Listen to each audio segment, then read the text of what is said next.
दो पति पत्नी, बाघ, बदला, खूनी सांप। एक गुफा में लोमड़ी और सांप रहा करते थे। मेरे पास एक उपाय है। मैं जानवरों को बहला फुसलाकर यहाँ ले आऊंगी। जैसे ही जानवर गुफा में आएंगे तुम उन्हें मार डालना, फिर हम दोनों मिलकर आराम से उन्हें खाएंगे। बताओ, डील मंजूर? पर तुम मेरे लिए भोजन गुफा के पास ला रही हो तो भला मैं क्यों मना करूंगा। मुझे यह डील मंजूर है। उसी जंगल में बाघ और बाघिन के दो बच्चे थे। हम जंगल में खेलने जा रहे हैं। नहीं नहीं, यहीं पर खेलो। माँ, क्यों तुम इतना डर रही हो? हम बाघ के बच्चे हैं ना कि बिल्ली के। हमारा कोई कुछ नहीं बिगाड़ सकता। क्यों उन्हें डरा रही हो? बच्चों, जाओ जाकर खेलो और संभल कर जाना। ये सुनकर बच्चे खुशी खुशी वहाँ से निकलते हैं।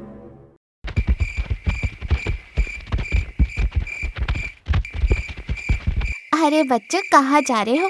हम खेलने जा रहे हैं। पास में एक गुफा है जहाँ ढेर सारा भोजन पड़ा है।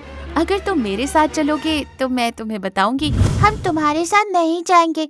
अगर ये बात पिताजी को पता चली तो वो बहुत डांटेंगे। तुम बाघ के बच्चे हो और बातें बिल्लियों जैसी कर रहे हो। तुम तो बहुत ताकतवर हो। वैसे भी अगर तुम्हें कोई कुछ करेगा तो क्या तुम्हारे पिताजी उसे छोड़ देंगे भला? वैसे तुम लोग तो बड़े ही बुज़दिल निकले। ठीक है, मुझे क्या, अगर नहीं आना तो मत आओ, मैं तो चली। हम बुज़दिल नहीं है और ना ही डरपोक। वैसे हम बिल्ली के बच्चे भी नहीं हैं, बाघ के बच्चे हैं।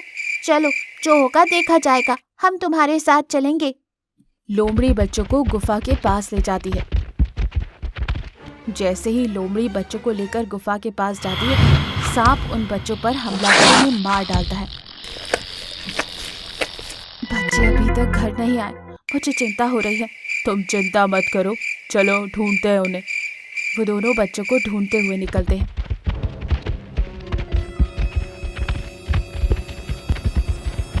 कि तभी उनका सामना लोमड़ी से होता है। तुम्हें पता है, उस दुष्ट शेरनी ने तुम्हारे बच्चों को मार डाला। उस जालिम शेरनी को उन मासूम बच्चों पर रहम नहीं आया। अरे, ये क्या हो गया? उस जालिम शेरनी को थोड़ा भी रहम नहीं आया मेरे बच्चों पर। मैं उस शेरनी को नहीं छोड़ूंगा, उसे अपने बच्चों का बदला लेकर रहूंगा। पर तुम कैसे मारोगे उसे? मेरे पास एक उपाय है। कैसा उपाय? हम एक बड़ा सा गड्ढा खोदेंगे और उस पर सूखी लकड़ियां बिछा देंगे। उन लकड़ियों पर मांस का टुकड़ा रख देंगे। मांस के टुकड़े की लालच में शेरनी वहां जरूर आएगी और उस गड्ढे में गिर जाएगी। तब हम उस पर पत्थर मार कर उसे मार डालेंगे। ये उपाय तो बहुत अच्छा है। यूं वो दोनों अपने उपाय पर काम करते हैं और एक पेड़ के पीछे जाकर छुप जाते हैं। शेरनी मांस के टुकड़े को खाने की चाह में वहां आती है और गड्ढे में गिर जाती है। कि तभी वहां बाघ और बाघिन आते हैं और शेरनी से कहते हैं, तेरी हिम्मत कैसे हुई मेरे बच्चों को मारने की? उन मासूम बच्चों को मारते हुए तुझे शर्म नहीं आई? ये तुम लोग क्या कह रहे हो? मेरे कुछ समझ नहीं आ रहा।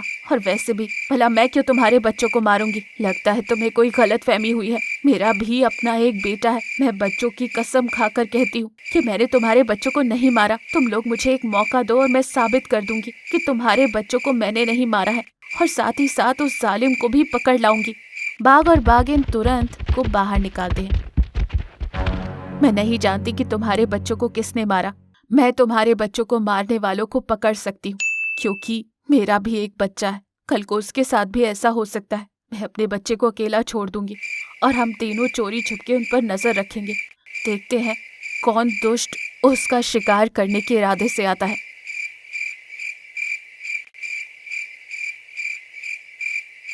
यो शेरनी अपने बच्चे को अकेला छोड़ देती है और एक बड़े से पत्थर के पीछे तीनों छुपकर देखने लगते हैं। इतने में लोमड़ी वहां आती है और वो शेरनी के बच्चे को बहला फुसला कर गुफा के पास ले जाती है। तुरंत शेरनी, बाघ और बाघिन वहां जाते हैं। शेरनी लोमड़ी पर हमला करती है। मुझे माफ कर दो, मैंने कुछ नहीं किया। मैं तुम्हारे बच्चों को यहाँ लाई थी, लेकिन मैंने तुम्हारे बच्चों को खाया नहीं। इस गुफा में रहने वाला सांप है ना, उसने खाया तुम्हारे बच्चों को। मैं नहीं जानती कुछ, मुझे छोड़ दो। और तुमने कैसे सोच लिया कि हम तुम्हें छोड़ देंगे? ये कहकर शेरनी लोमड़ी को मार देती है और गुफा में जाकर सांप को भी मार डालती है। इस कहानी से हमें ये सीख मिलती है कि अनजान लोगों की बातों में नहीं आना चाहिए और हमेशा अपने माँ बाप की बात सुननी चाहिए। Hungry bird and rat elephant. कुछ समय पहले की बात है। एक जंगल में एक गौरैया रहती थी। आकाश में इधर उधर आराम से उड़ती हुई अपना जीवन खुशी से बिता रही थी। वाह, इस पेड़ पर बहुत सारे फल लगे हैं। खाने में बहुत स्वादिष्ट होंगे। चलो खाती हो। ये सुनकर पेड़ कहता है, क्या कहा, मेरे फल खाओगी? मैं अपने फल हरगिज़ नहीं दूंगा। जो भी मुझे पानी देता है वही मेरे फल खा सकता है। अरे, लेकिन मुझे बहुत भूख लगी है, प्लीज एक फल दे दो। ठीक है, अगर तुम मुझे पानी दोगी तभी मैं तुम्हें फल दूंगा। अच्छा, मैं तुरंत पानी लेकर आती हूँ। इस तरह कहकर वो वहाँ से निकलती है और एक जगह रुक जाती है। अरे, भूख से मेरी जान ही निकल रही है। पानी के बगैर वो पेड़ मुझे फल नहीं देगा। पानी कैसे लेकर जाऊँ? कौन मेरी मदद करेगा? अब क्या करूँ? गौरैया इसी चिंता में थी। इतने में वहाँ पर एक हाथी आता है। दोस्त, मुझे बहुत भूख लगी है, क्या तुम मेरी छोटी सी मदद करोगे? मैं क्या मदद कर सकता हूँ? एक पेड़ है वहाँ, उस पर बहुत अच्छे फल लगे हैं, पर उस पेड़ ने शर्त रखी है कि जब तक मैं उसे पानी ना दूँ वो मुझे फल नहीं देगा। क्या तुम मेरे लिए उस पेड़ को थोड़ा सा पानी दे सकते हो दोस्त? क्या मैं पानी लेकर जाऊँ तो मुझे क्या मिलेगा? लेकिन तुम्हें देने के लिए मेरे पास तो कुछ नहीं है दोस्त। ऐसी बात है तो मैं तुम्हारी मदद नहीं करूँगा। ये कहकर हाथी वहाँ से निकलता है और आगे जाकर शिकारी के बिछाए हुए जाल में फंस जाता है। इतने में वहाँ पर वो गौरैया आती है। दोस्त, प्लीज प्लीज मेरी मदद करो, मुझे इस जाल से छुड़वाओ। हाँ हाँ हाँ, वादा करो कि तुम मेरी मदद करोगे, तभी मैं तुम्हें छुड़ाऊंगी। जरूर दोस्त, मैं हर दिन पानी लेकर उस पेड़ को दूंगा। तुम हमेशा उस पेड़ से फल खाकर अपना पेट भर सकती हो। अभी मुझे छुड़ा लो, मैं वादा करता हूँ। ठीक है दोस्त, थोड़ा इंतजार करो, मैं जाकर मेरे दोस्त चूहे को लेकर आती हूँ। ये कहकर गौरैया चूहे के पास जाती है।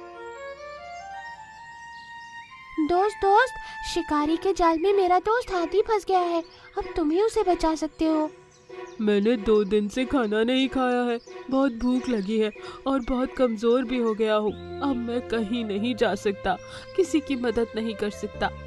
दोस्त, तुम्हारी भूख जरूर मिटाऊंगी मैं। अगर तुम हाथी को छुड़ाओगे तो तुम्हें बहुत सारे फल दूंगी। क्या सच में? तुम मुझे खाने के लिए फल दोगी? हाँ दोस्त, हाथी को छुड़ाओ, चलो मेरे साथ, हम दोनों की भूख मिट जाएगी, वरना हम दोनों ही भूख से तड़पकर मर जाएंगे। तुरंत चलो। हाँ हाँ ठीक है, चलो चलो। फिर गौरैया और चूहा हाथी के पास आते हैं।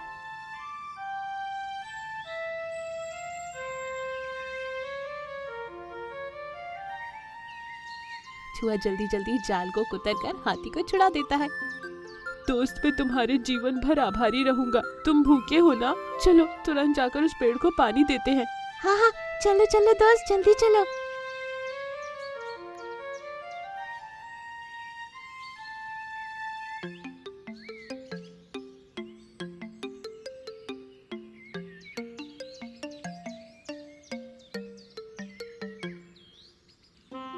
इस तरह से वहाँ पर जाकर हाथी पेड़ को पानी देता है। हाँ हाँ हाँ, अब जाकर मेरी प्यास बुझी है। अब आप लोग मेरे फल तोड़कर खा सकते हो। वाह, ये सुनकर गौरैया बहुत खुश हो गई। अब हम आराम से फल खाएंगे। दोस्त, तुरंत फल तोड़कर लाओ ना, फिर हम सब मिलकर खाएंगे। ये कहते हुए गौरैया फल लेकर आती है। तीनों फल खाकर खुश हो जाते हैं। दोस्त, मुझे माफ कर दो। मैंने सीख लिया है कि दूसरों के कष्टों में हमें जितना बल पड़े उतनी मदद करनी चाहिए। इस बात को मैं कभी नहीं भूलूंगा। मैंने तुम्हारे साथ बहुत बुरा बर्ताव किया। आगे से हम लोग मिलजुल कर रहेंगे, सुख दुख में एक दूसरे का साथ देंगे। हाँ दोस्त, हम सब दोस्त हैं, हमेशा साथ रहेंगे। ये कहकर वो वहाँ से चले जाते हैं। इस कहानी से हमें ये सीख मिलती है कि कष्ट के समय दूसरे को बचाना चाहिए और सूझबूझ से ही कष्ट से बाहर निकल सकते हैं। ये सीख मिलती है। ये कहानी आपको पसंद आई तो हमारे चैनल को सब्सक्राइब करें, लाइक करें, कमेंट करें और शेयर करें। धन्यवाद। Super truck watermelon robot wolf. Doctor Sharma एक रोबोट साइंटिस्ट जो बहुत ही बड़े बड़े रोबोट बनाते थे। वो एक ऐसा रोबोट बनाना चाहते थे जिसमें एनिमल और इंसानों का डीएनए भी शामिल हो, जिससे रोबोट का स्ट्रेंथ ह्यूमन माइंड और एनिमल के जैसी फुर्ती हो। वो चोरी चुपके अलग अलग डीएनए को मिक्स करके सुपर ह्यूमन रोबोट बनाने की कोशिश करते हैं। तभी गवर्नमेंट को उसके बारे में पता चलता है।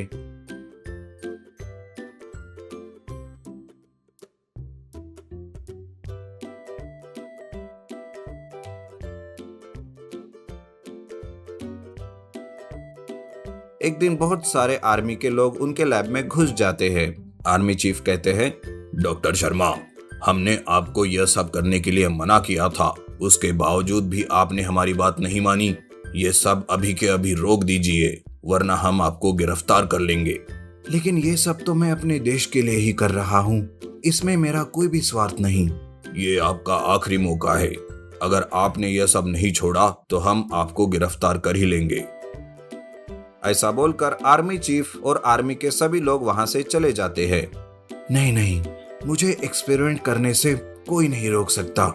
ऐसा सोचकर दूसरे दिन डॉक्टर शर्मा अलग अलग डीएनए और अपने खुद के डीएनए को मिलाकर एक रोबोट के अंदर डालने का प्रयास करते हैं। और बहुत देर बाद, यस, मैंने कर दिखाया। सभी डीएनए इस रोबोट के साथ मैच हो गए। अब इस रोबोट के पास स्ट्रेंथ ह्यूमन माइंड और एनिमल जैसी फुर्ती रहेगी। ऐसा बोलकर डॉक्टर शर्मा खुश हो जाते हैं कि तभी एक बहुत जोर से शॉर्ट सर्किट होता है और डॉक्टर शर्मा के लैब में आग लग जाती है।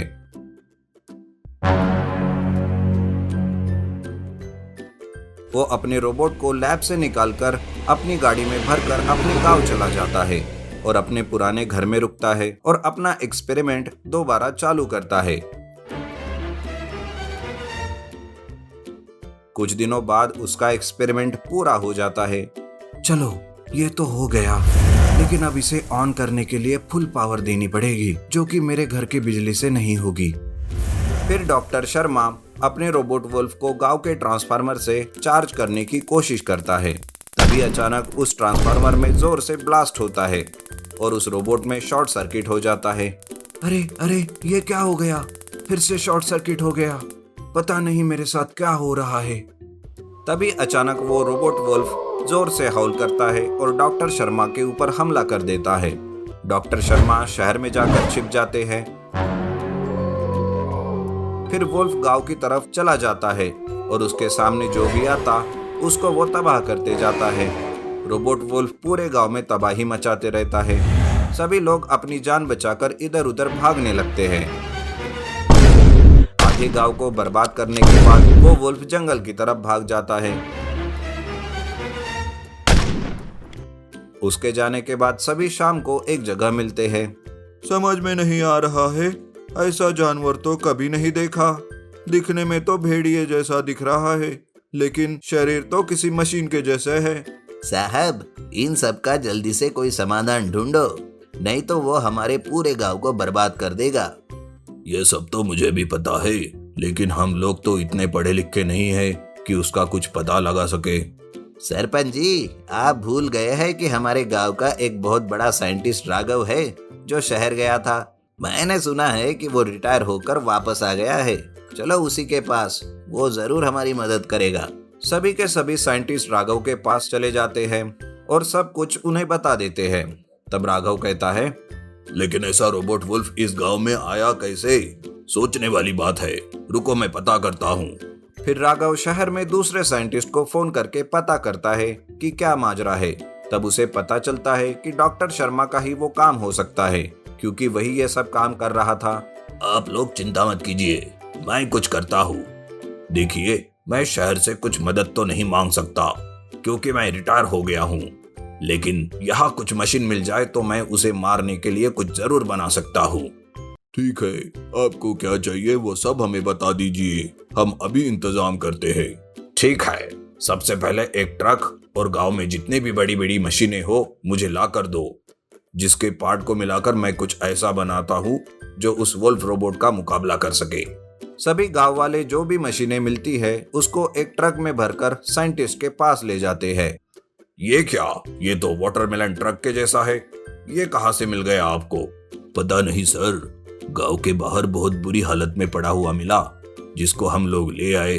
क्या पता कुछ काम ही आ जाए आपके। चलो ठीक है, आप सब इन मशीन को और ट्रक को छोड़ कर जाइए, मैं कुछ करता हूँ। सभी के जाने के बाद राघव पूरे ट्रक को अच्छे से देखता है तो उसे पता चलता है कि ये कोई नॉर्मल ट्रक नहीं है, ये तो कोई हाईटेक मशीन है।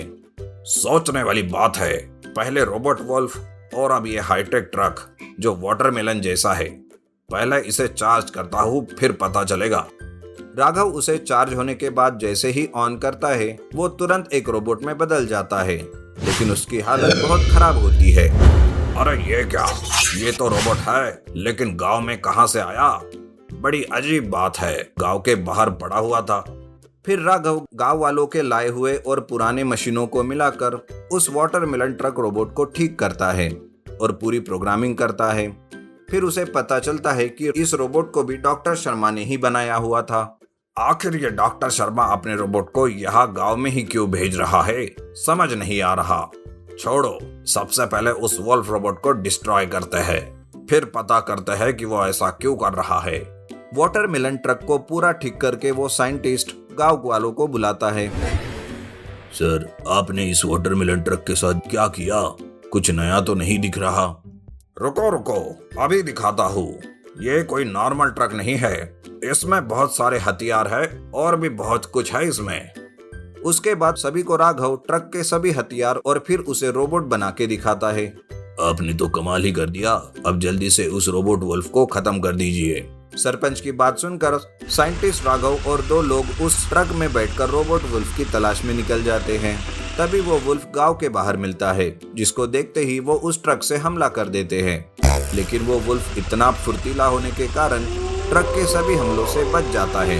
तभी वो वुल्फ पीछे से आके उस ट्रक पर हमला कर देता है और ट्रक में अपने नाखूनों से हमला करने लगता है, जिस वजह से अंदर बैठे लोग घबरा जाते हैं।